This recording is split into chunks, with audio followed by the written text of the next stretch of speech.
Hey, what's up guys? Welcome to the channel. UFC Vegas 54 just ended. The main event was Jan Blachowicz versus Aleksandar Rakic, and this is going to be my post-fight for the card. I'm mainly going to break down and react to the main event, but I'm also going to talk about a lot of the main card. If you guys enjoy these post-fight videos, do me a favor, make sure to like the video and also comment down below and let me know what you thought of the main event. Was it a fluke? Was it not a fluke? I'm curious of your guys' opinion. So if you look at the main event, we have Jan Blachowicz versus Aleksandar Rakic. Going into this fight, I was very confident in Aleksandar Rakic. I was telling everyone, I'm pretty sure Aleksandar Rakic is going to win this fight. I just thought Jan, the age, the fact that he's slowing down, the fact that he was brutalized by Glover Teixeira and just out-grappled by Glover Teixeira, the speed of Jan Blachowicz. I just thought Rakic was too big, too strong, too young, too fast, and had decent enough power and grappling that I really didn't see Jan Blachowicz winning this fight outside of landing with that legendary Polish power and potentially putting Aleksandar Rakic to sleep. Well, we kind of got a weird ending in this fight. I think a lot of people are going to excuse this fight away for Rakic. It was a very competitive fight. Jan Blachowicz wins in the third round. Aleksandar Rakic most likely blows out his knee and has a serious injury to the knee. The replay was absolutely brutal. But let's talk about what happened leading up to that point. The first round, Jan Blachowicz looked incredible. I mean, one of the biggest factors in Aleksandar Rakic's game plan for any fight is heavy leg kicks. He just brutalizes guys' legs. And, it's a massive part of his game plan, and it sets up a lot of his striking. And in this fight, he landed some good leg kicks. But Jan Blachowicz was checking a lot of Rakic's leg kicks. And not only was he doing that, he was throwing a lot of heavy leg kicks back. Rakic was throwing a 1-2, left jab, then a right overhand, and was overcommitting a lot on that. And Jan was getting out of the way. And it's weird because Jan always looks so slow.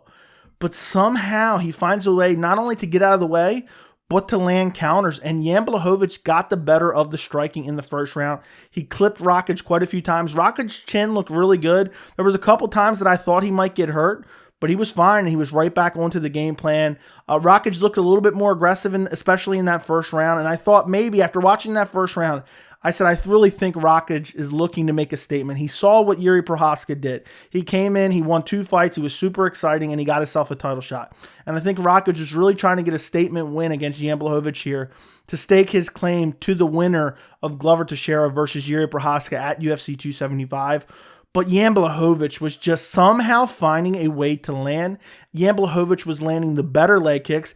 Almost every leg kick that Rakic was throwing, Jan was checking it or partially checking it, and Rakic was eating a lot of the leg kicks of Jan. As the fight started to go on a little bit, he started to kind of partially check some of them, but for the most part, Rakic was eating heavy leg kicks from Jan. Jan was throwing that typical hard body kick that he throws every single fight, and also Jan was ducking down, throwing a left hook to the body, and following up with an overhand right hook, and Jan Blachowicz was finding a way to land. He outstruck Rakic in the first round. And in my opinion, it was a close round. The first round was fairly close. Rakic landed some good shots of his own. But I thought Jan Blachowicz clearly won the first round. Second round comes out. I thought this round was really going to be telling because if it continued like that, it's not going to look good for Rakic. And early in the second round, I think Rakic caught a body kick, took Jan Blachowicz down and controlled him on the ground. I think it was 4.5 minutes of that round, just controlled him on the ground. Not a lot of crazy damage, but some good elbows, some good ground and pound.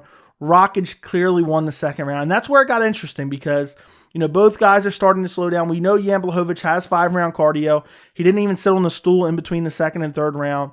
Rakic, we've never seen him go 5 rounds. So it was going to be interesting to see how it played out. Because Jan, it's weird because he'll look tired, but then he won't really fight tired. It's the weirdest thing about Jan Blachowicz. He's so deceptive in his body language. And I was wondering, okay, what's going to happen here? I thought Rakic, I thought he was the better grappler, but not by much going into this fight. And I thought if he was to get outstruck by Jan, he could incorporate the grappling. And that's what he did in the second round, which was great. He made a great adjustment there. He said, you know what? The striking is getting a little too close. Jan is getting a little too close to my chin with that legendary Polish power. Let me change the game plan, take him down. And I think that was going to be Aleksandar Rakic's game plan moving forward. Third round, we all know what happened. I think, it happened very early. I think the first minute or so, first 2 minutes of the third round. Jan lands a leg kick. Then I think he feints like a punch. Rakic shifts backwards, puts all his weight on his back leg, and his just knee pops out. And it was one of the most disgusting replays I've ever seen.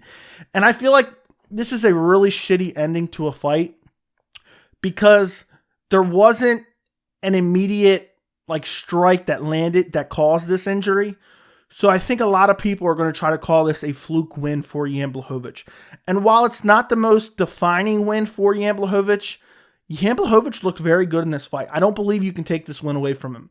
And with all the checked kicks, with all the heavy leg kicks, Rakic was switching stances. I don't think the leg that the knee popped out wasn't the leg that was getting brutalized for the majority of it.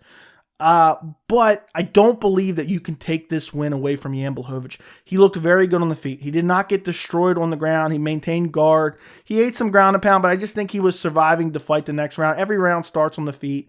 It does suck to have a fight ending like this. And Rakic, I really want to see after this fight what comes out as far as injury-wise, because it looked nasty. He was limping pretty bad. He walked to the back. I think if it would have been Sean O'Malley, he probably would have had to been airlifted out of there. But he was able to walk to the back. But who knows what happened? I mean, the knee just buckled. It looked really nasty. And at the end of the day, it could have been one of those kicks early. It could have been one of those checks early. But also, you have to take into account, this wasn't in the first 30 seconds. This didn't just happen and we didn't get to see, how the fight would play out. We got to see, 11 minutes of this fight play out. And I get that it was even. But Jan Blachowicz definitely could have possibly won this fight. It's not like, it would have sucked more if maybe Rakic was just dominating. Let's say he took him down the first round, controlled him, ground and pounded him. Took him down the second, controlled him, ground and pounded him, and then the third round his knee pops. He was winning the fight, and then his knee pops, and it's like, okay, now we got a fluky victory here. But that's not what happened. It was a very competitive fight with Jan winning the striking exchanges and doing damage to the legs, which may have very well caused that knee to pop out. From somebody said that Rakic had knee issues in the past and had surgery. I'm not 100% sure on that, but this could be a brutal injury. I thought Aleksandar Rakic was a potential future champ of the light heavyweight division. I thought if he won this fight, he was going to fight the winner of Glover Teixeira and Jiri Prochazka at UFC 275. So if this is an ACL injury, which it probably is, but who knows? I don't want to speculate like Joe Rogan does every main event. He's going to be out for quite a while. And so now we have a division where I think Jan Blachowicz most likely deserves the winner of Jiri versus Glover Teixeira, and there is a chance that we get two 40-year-olds fighting for the light heavyweight title, because I know a lot of people want to think that Jiri Prochazka is going to go out there and blow the doors off Glover Teixeira, which is very possible, don't get me wrong, but it's just as possible that Glover Teixeira takes Jiri Prochazka down and mauls him on the ground and submits him or beats him up with ground and pound. So there's a real chance that we could get Glover Teixeira versus Jan Blachowicz 2 for the light heavyweight title, and I don't think anybody should really be taking this win away from him because he looked good in the fight. Rakic had his moments, but at the end of the day, he's injured. It is what it is. I would not like to see a fight end like this with not having a defining strike that caused the injury. I think that just makes it a little bit worse. And who knows, maybe we see this fight play out down the road. I don't know, because let's say Rakic is out for 12 months, 18 months. We could see Jan Blachowicz fight for the title again, win or lose, maybe retire. So I don't think this is a fight we'll see ran back, but Rakic is still young. I said this was a must-win fight for Jan Blachowicz. He's getting up there in age. If he ever wants to make a return to the title, he had to win this fight. Rakic is still a young fighter. He can recover from this. He can train, get better. There's guys that have these long layoffs, and they improve their skill sets vastly during the long layoff.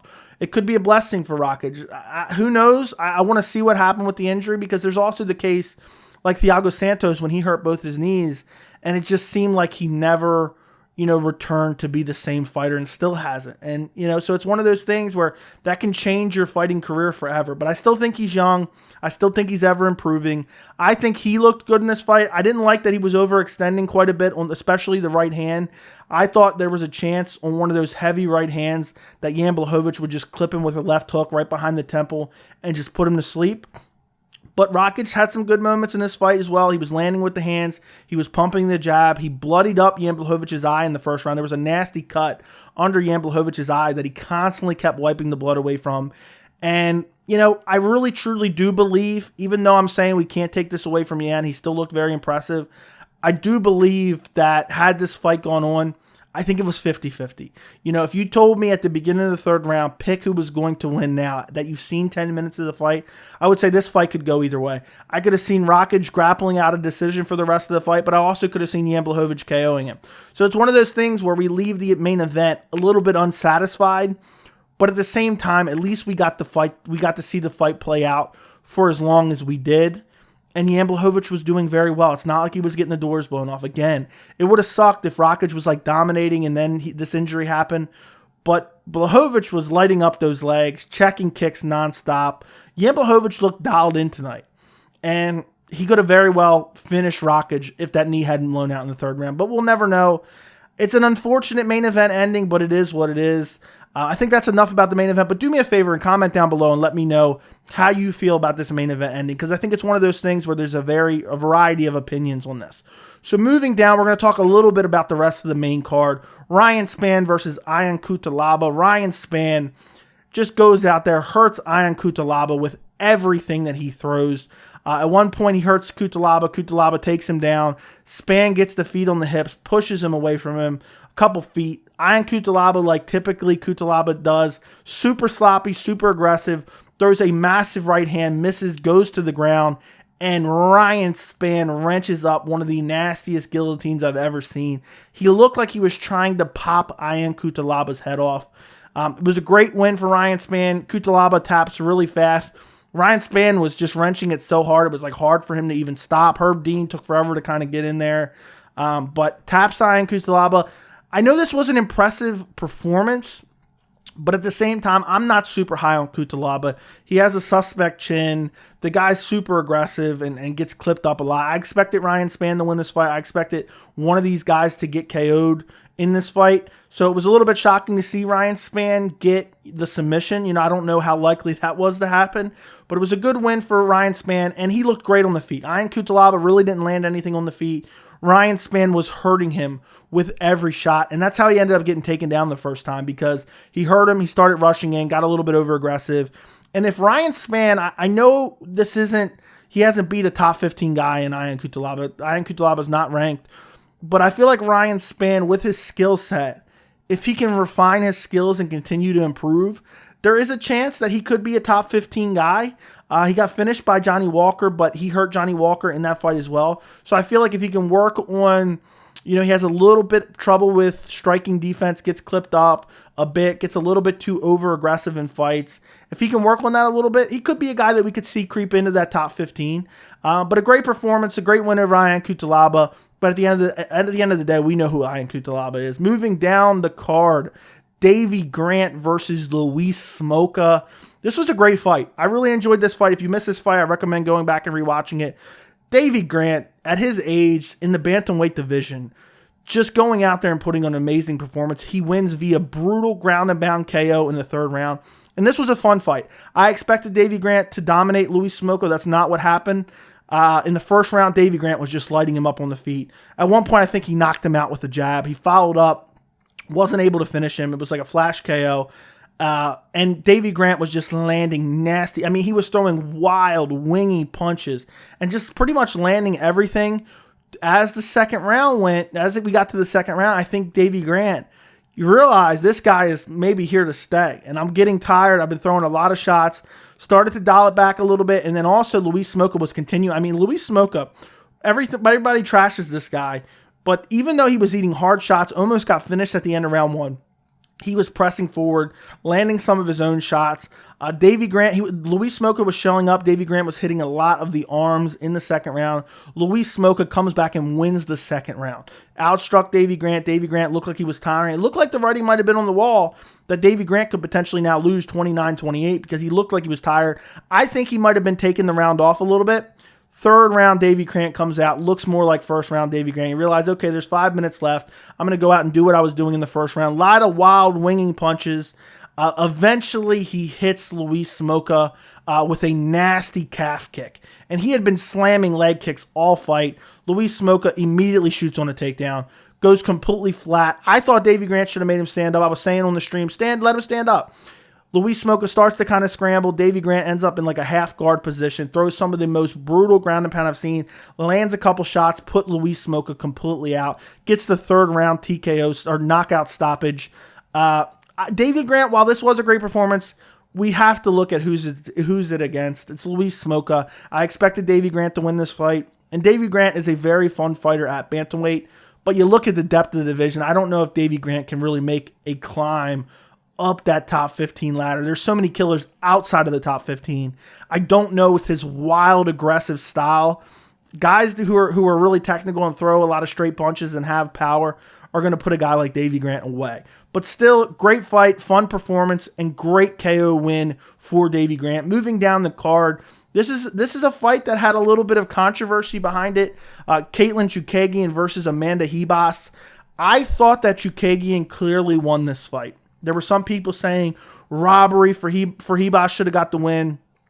I thought it was definitely a 29-28, possibly even a 30-27 for Katlyn Chookagian. This fight consisted of Amanda Ribas rushing forward and getting lit up with a 1-2 the entire fight. Katlyn Chookagian clearly did more damage. Now, where you get into that 29-28, the first round for Chookagian was clear. The third round for Chookagian was clear. The second round, Amanda Ribas did get her down and do a little bit of damage on the ground. Chookagian was constantly scrambling. Ribas never got close to a submission. There was really no brutal ground and pound. And then once Chookagian got back to her feet, same thing, landing the 1-2. This is a fight that, I thought was good. It was entertaining while it lasted. But, I don't really see either one of these girls ever being able to dethrone somebody like Valentina Shevchenko. Katlyn Chookagian's already had her shot. Ribas moved up from 115. Ribas' striking just looked, I don't know. She's just rushing forward, eating straight shots. And if you can't defend that, you're not going to be able to beat some of these elite level fighters like Valentina Shevchenko. And I truly can't fathom that people scored this fight for Ribas. She got lit up with straight punches the entire fight. I get there was a lot of swinging at air. Towards the end of the third round, I think it was Ribas, maybe Chookagian was getting in on it too. Ribas was screaming, and the commentary team was saying, they are animals. They were literally both swinging at air and missing. There was a lot. I don't know how many shots Ribas missed in this fight, but the stats, if they were accurate, would be insanity. She swung and hit a lot of air, and screaming at the end of a fight that you're losing and hitting nothing but air, not a great performance in my opinion. Maybe she got the second round. I could see it either way. I think the most likely scenario was a 29-28, probably given in the second round because she had a couple minutes of control. I think she might even got her down for a little bit in the first round. I can't remember. That was early on the main card. But a clear win for Chookagian, and I think Chookagian cements herself as basically the perennial #1 contender in the flyweight division, a fighter who wins decision. This was an entertaining fight, though. People crap on Chookagian a little bit too much. Don't get me wrong, it wasn't a barn burner, but this was a decent fight. This was a Diego Sanchez versus Gilbert Melendez compared to Rose Namajunas versus Carlos Barza 2. So I think we can cut her some slack on this. And she was lighting her up on the feet as she rushed forward. And Ribas was just refusing to back up, just rushing forward, eating straight shots. She clearly lost, in my opinion. Let me know what you think in the comments about this as well. Moving down the card, Frank Camacho versus Manuel Torres. Camacho just got lit up on the feet from start to finish and eventually gets brutally KO'd towards the end of round 1. Manuel Torres looked good in this fight. He looked fast. The shots were good. I thought maybe he was extending a little bit of too much energy in this fight because if Camacho could survive, and you're starting to get tired in that second and third round, who knows? Camacho could come back and win because you expelled all that energy trying to get a crazy finish in that first round. But Manuel Torres finds the finish, TKOs Frank Camacho towards the end of the first round. Moving down the card in the last fight on the main card, Jake Hadley versus Allan Nascimento. Not a particularly entertaining fight. Nascimento basically out-grappled him for the majority of the fight, controlled him on the ground. Hadley had some moments on the feet, not very many. And also when he got Nascimento down, he had some control. But at that point, I think it was in the third round where he had him down. It's like he was trying so desperately to go for a finish, but he just kept giving up the position because he knew he was down on the scorecards, and he just wanted to get a finish because he wanted to win the fight. So, it was an easy 30-27 for Nascimento. Not super impressed with Jake Hadley. Had a lot of hype behind him. I picked him to win this fight. But, he just got out-grappled. One other fight that I do want to talk about on the prelims. Well, actually, I'll mention two other fights. I'll mention a couple fights just for like 5 seconds each. Michael Johnson gets a KO win over Alan Patrick. I don't know if Michael Johnson's ever going to be towards the top of the division again, but, he's been around forever. He gets a KO. Angela Hill losing another decision. I mean, her record's awful at this point. The UFC needs to cut her. And the fight that I actually wanted to talk about on the prelims, Nick Maximov versus Andre Petroski. I picked Andre Petroski to win this fight. Nick Maximov goes from co-main event on a fight night card to first fight on the card because of that god-awful performance in his last fight. And I picked Petroski to win this fight. Apparently, Maximov was a big favorite. And it was a great win. Maximov shot in on a takedown, I believe it was. It was the first fight on the card. I'm having trouble remembering it. Petroski locks up. I think it was an anaconda choke. Chokes him out cold. Doesn't even have the opportunity to tap because it was so tight. Great win for Andre Petroski. Nick Maximov getting a little bit too much hype because he trains with the Diaz brothers. A guy that just wants to take you down, lay on you, do no damage. I thought he lost his last fight. And it was a terrible performance. Happy to see Petroski get this win. And hopefully maybe he steals a little bit of that hype that Maximov had because he trains with the Diaz brother. So overall, this was a solid card. A lot of fun fights on this card. Main event leaves me with a little bit of a bad taste in my mouth just because of the way it ended. I would have loved to see it play out in that third, fourth, and fifth round. But it is what it is. We can't always have, these cemented finish where we know exactly who was the better fighter. It happens all the time. There's fights where a guy's losing the fight and he brutally KOs his opponent. And we're like, okay, well, is he really the better fighter? So stuff like that happens all the time. Rakic is young. He can come back. Hopefully this injury isn't too bad. Jan Blachowicz, if he can become a 2-time light heavyweight champion, I would be so impressed. That would be absolute insanity. But that's my post-fight for UFC Vegas 54. Do me a favor, don't forget to like the video, and thank you so much for watching.